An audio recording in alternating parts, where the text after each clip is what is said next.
গতিকে আমরা চাই যে এইবার আবারই জাকির হোসেন শিকদারে আমরা বিপুল ভোটে ভোট মানে জয়যুক্ত করব। হাতের ছবিতে আমরা ভোট দিব না গো, দিব না নাই দিব।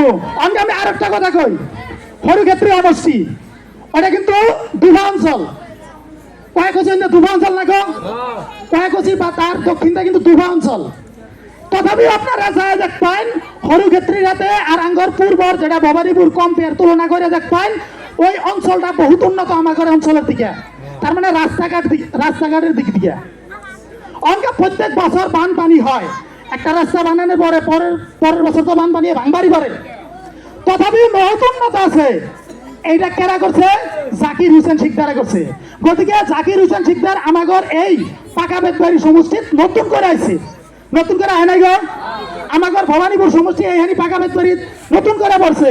গতিকে আমরা তার একটা সুযোগ দেওয়া দরকার না নাই, দরকার না নাই, আমরা হাতের ছবিতে তারে আরেকবার সুযোগ দেব যাতে এই মানুষটাই আমাগর নিয়ে অল্প কিছু করবার পারে।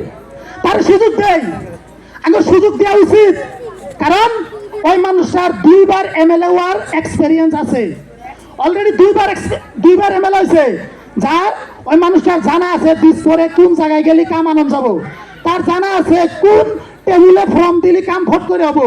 কিন্তু আমরা যদি মীনাক্ষী রহমানরে জিতাই অর্থ 2-3 বছর এটা জানতেই মানে টাইম যাবো গা, যাবো না 100% যাবো। তার অফিসের সাইড ঘুরতে ঘুরতে যাবো গা 2 বছর। গতিকে আমরা চাই না যে একজন আনএক্সপেরিয়েন্স মানুষে যিনি নতুন করে মানে এমএলএ মানে আশা দিছে ওই মানুষটারে জিতাবার চাই না, আরো 2-3 বছর আমরা দুঃখ কষ্ট ভোগ করবার চাই না। তারপরে আর একটা কথা